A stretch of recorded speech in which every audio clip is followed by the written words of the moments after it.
अब महाराज हनुमान जी ने स्मरण कराया कि प्रभु मेरी मां बड़ी व्यथित है, एक एक दिन आपकी प्रतीक्षा में वह जीवन समर्पित करना चाहती है।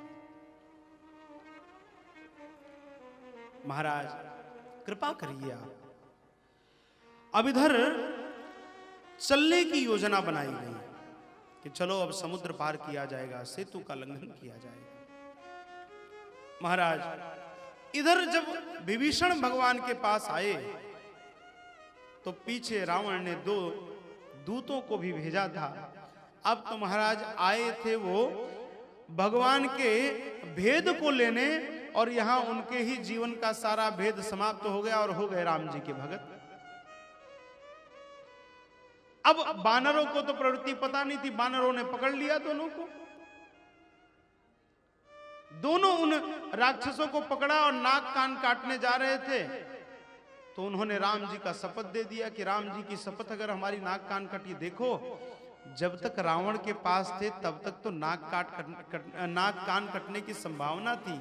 जो जीव राम जी की शरण में उपस्थित हो जाता है उसकी नाक कान प्रतिष्ठा कभी जाती नहीं है, बढ़ती, उसकी प्रतिष्ठा बढ़ने लगती है। इसलिए जनक जी कहते हैं संबंध राजन राव रे, अब बड़े हम सब विधि भये। पहले तो मैं विदेह राज था, लेकिन नाथ अब जब आपसे संबंध जुड़ गया है तो अब मैं सर्व प्रकार से हर प्रकार से मैं बड़ा हो गया। देखो संसार में हमारा अनुबंध है, पत्नी कब तक, जब तक जीवन, बेटा कब तक, जब तक अंगूठा लगा के साइन करके बैकुंठ नहीं चले जाते। हमारा संसार के साथ अनुबंध है। यदि संबंध कहीं है तो वो परमात्मा के साथ है, राम जी के साथ है। हम सदा सदा के उनके अनुचर हैं, वह हमारे स्वामी हैं। महाराज अब भगवान ने दया पूर्वक उनको छुड़वाया। लक्ष्मण जी आए, लक्ष्मण जी ने कहा देखो भाई राम जी की शपथ दे दी, अब तो नाक कान नहीं काटनी चाहिए। वानरों ने कहा महाराज हमारे तो आचार्य आप हैं, आपसे ही हमने सीखा है, आपने सुपर्णखा की काटी थी सो हम इनकी काट रहे थे। महाराज गुरुजी ही पहले रास्ता दिखाते फिर गुरुजी मना करते हैं। लक्ष्मण जी ने कहा देखो मैं गुरुजी हूं तो इतना मानो, गुरु कहे सो कीजिए, गुरु करे सो नाही। गुरु जो कहता है वो करना है, गुरु जो करता है वो मत करो कभी। इधर लक्ष्मण जी ने उन दोनों अनुचरों को, गुप्तचरों को छुड़ाया है। दोनों जाकर राम जी की भक्ति करने लगते हैं और महाराज रावण को जाकर सारा वृत्तांत बताया। रावण ने कहा बताओ विभीषण गए तो क्या हुआ? बोले महाराज विभीषण तो वहां लंकेश बन गए, अब अपने दिन गिनने शुरू कर दो, आज से कितने दिन के राजा हो, काउंट डाउन शुरू कर दो। तो रावण ने कहा क्यों, वही उत्पाती कपि आया था वैसे ही तो होंगे, वहां पे बानर ही तो हैं सब। बोले महाराज वो तो ट्रेलर था, उनके जैसे करोड़ों वहां पर रखे हैं, अभी हम तो देख कर आ रहे हैं।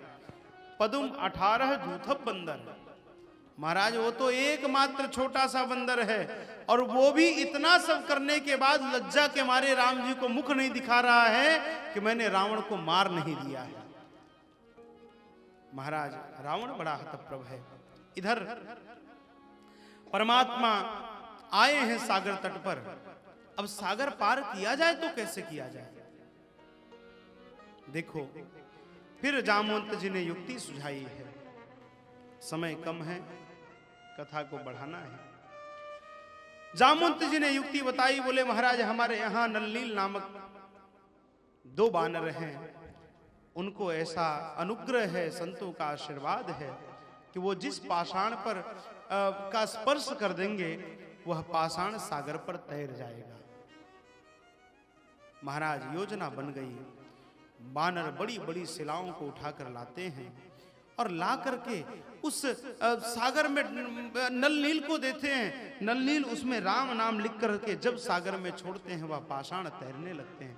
सोचो यदि पत्थर का स्वभाव है, गुण धर्म है कि उसको डूबना है, वो घनीभूत रहता है। यदि पत्थर राम नाम को पाकर तैर सकता है तो हम तो सब सजीव हैं। यदि हमारे जीवन में राम नाम आ गया तो हमारा तरना तो तय है।